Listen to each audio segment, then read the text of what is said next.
Let's talk about copywriting for email.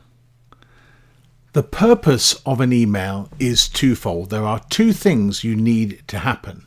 The first is that your recipient actually opens your email.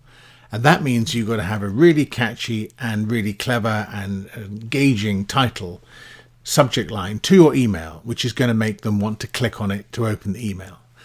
The next thing you want them to do is to follow your call to action. Whatever you want them to do, whatever the purpose of the email is, and there should only be one call to action, you want them to follow what you want them to do. And to do that, you've got to write fantastic copy, which has got to be straightforward and easy. So to start with, your line, your email subject line has got to be really unique. It's got to be something which either creates curiosity or stimulates them or disrupts them or does something to make them want to actually click on it and look to see what's inside. Now, the best way to build up this knowledge, frankly, is to watch your own inbox. I get lots of emails every day, and it's the ones that I actually want to open. I should be saying to myself, wow, okay, so why do I want to open it? What is it in that subject line which is stimulating me to want to open this email? And then simply copy that subject line and pop it in a swipe file. And then when you've got those swipe file emails and you want to send out your own email, you can go and have a look. Now, here's a few examples. So the one on the right's reached up into the header a little bit. These are just some examples. I'm not going to read them all through, but they incorporate different techniques and different approaches. But you'll see that some of them, will make you want to click on them and open the link. So maybe there's some thoughts for you there. It's important that your emails contain actionable language. And this means you need to incorporate verbs in them, which means you also need to try to reduce the number of adjectives in them, which makes them much cleaner and much easier to read. So make sure you are expressing actionable steps. So using words like take or download or reserve. And this will help your audience to know exactly what you want to do. If you can personalize your emails, then that will make them much more relatable to your subject. And of course, the easiest way to do this is to use these fields. Here's an example in square brackets. Use first name, and then if you've got that in your email details, it'll pick it up and you'll see the person's name in there. So they'll say, hey John, do this, do that, do the other. And that makes it much more personable. Nice little tip.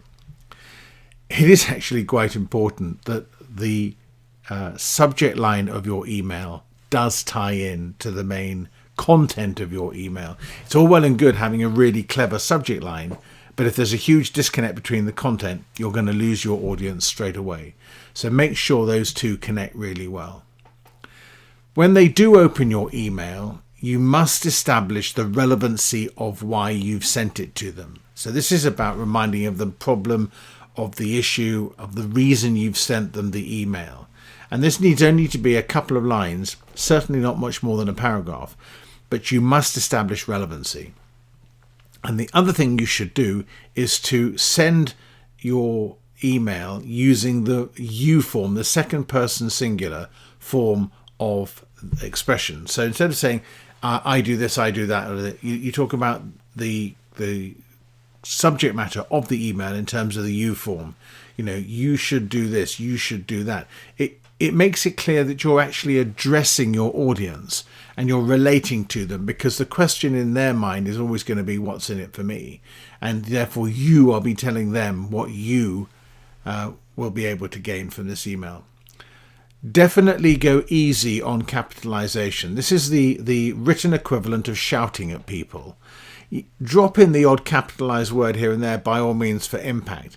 But if you do half of your email in capitals, it's going to be like you're just screaming at your recipient. Important to talk about benefits and not features. So if you describe a feature of something and then say so that, or so, ask yourself so what, you'll get the benefit of the feature. So my iPhone has got a 3 gig memory feature, so that I can download or I can store lots of songs on it or lots of videos on it. Benefit. We've talked about what's in it for me. Remember to make clear the benefits to your audience of what it is you're trying to convey to them in the email. I'm a great believer in brief, short emails. 2-3 paragraphs, boom, call to action. And if you have reams and reams of stuff, maybe you want to tell them a story and do something really elaborate. I rarely ever read those, I just find my attention goes after about the third paragraph and I switch out of it. So I think it's really important to keep it short. Having a single clear call to action is important. Do not ask anybody in an email to do more than one thing, because you are giving them too much to think about, too much to do, and they will do nothing. So you want one clear call to action, but you can repeat the same call to action in a PS line just to make sure they get it that clear. So those are some guidelines, some key outline key points about how to write effective emails.